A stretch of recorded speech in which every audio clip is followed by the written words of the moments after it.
He is one of the founding fathers of African literature, the winner of countless honors and awards, and the author of dozens of acclaimed essays and books, including the groundbreaking novel Things Fall Apart, which celebrated its 50th anniversary last year. His works have been taught throughout the world, and he's a hero in his homeland of Nigeria. You are my brothers and sisters. I've been away too long.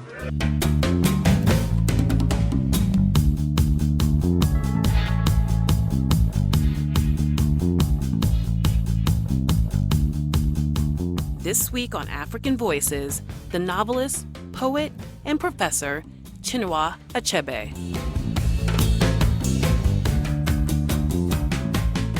You think you are the greatest sufferer in the world.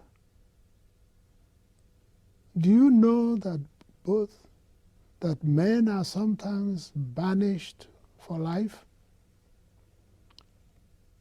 Do you know that men sometimes lose all their yams and even their children? I had 6 wives once. I have none now, except that young girl who knows not her right from her left. Do you know how many children I have buried? Children I begot in my youth and strength? 22. I did not hang myself, and I'm still alive.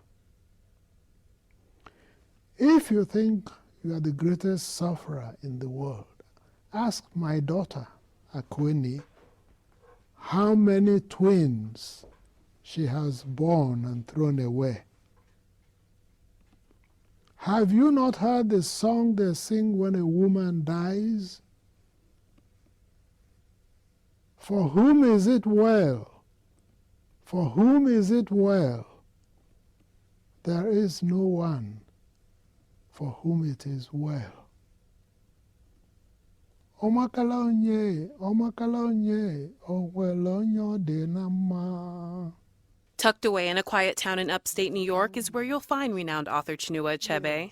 He's been living and working as a professor here for nearly 20 years. It's a long way from his homeland, the Igbo region of Nigeria.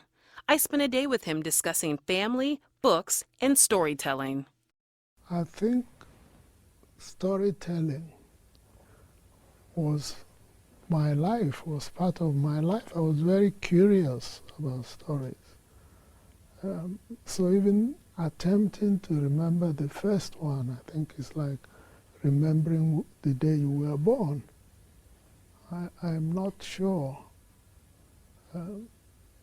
you can. It's so fitting. We're sitting in a library. It seemed to be one of your favorite places to be. Well, at that level, I was absolutely fascinated by books.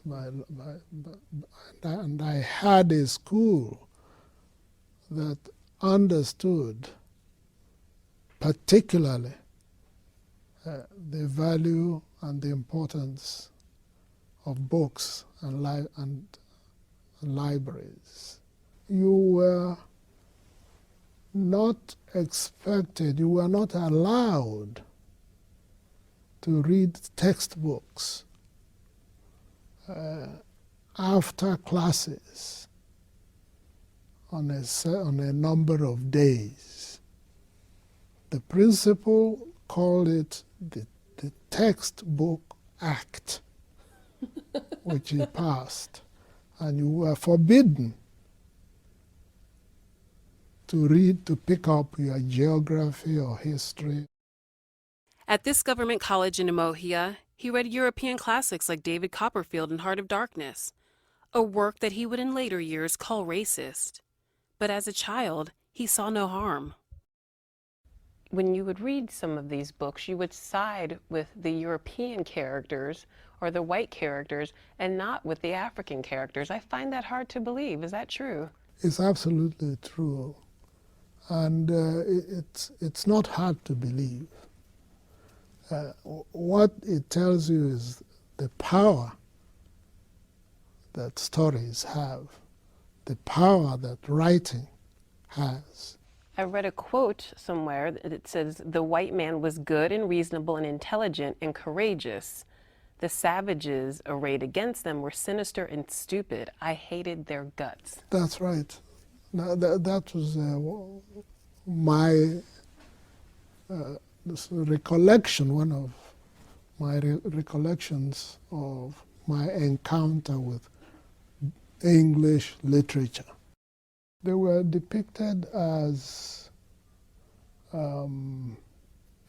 definitely not European. They were incapable of creating a civilization or sustaining one.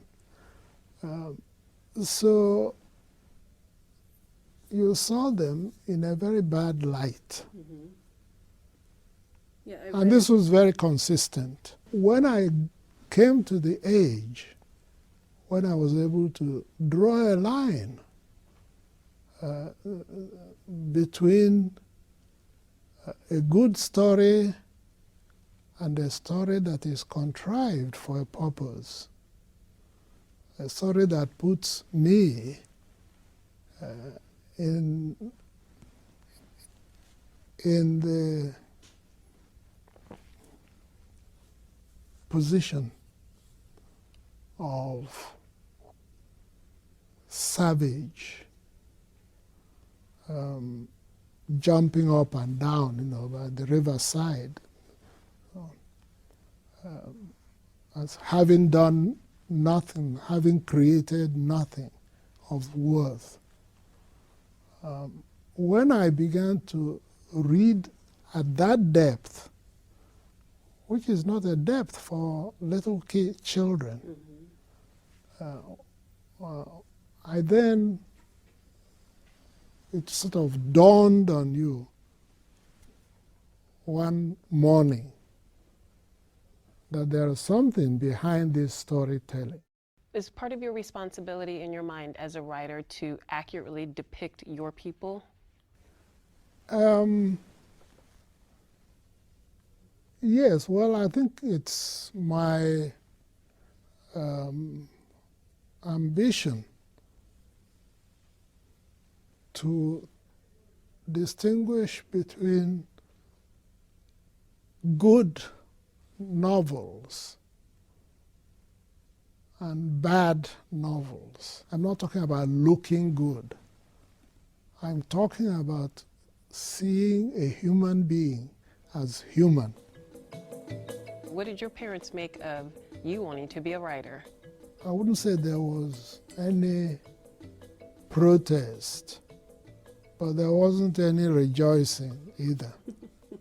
You see, I think I was lucky in the family I had and have. We don't impose on others. This is one great thing. With that sort of freedom, it allows you to pursue your true passions then. Mm-hmm. Which is rare, and I would argue in most Nigerian families, you're not encouraged to pursue your passions. No. That especially if you describe it as passions. Were you born a writer? Coming up, Achebe tells us what makes writing worth it.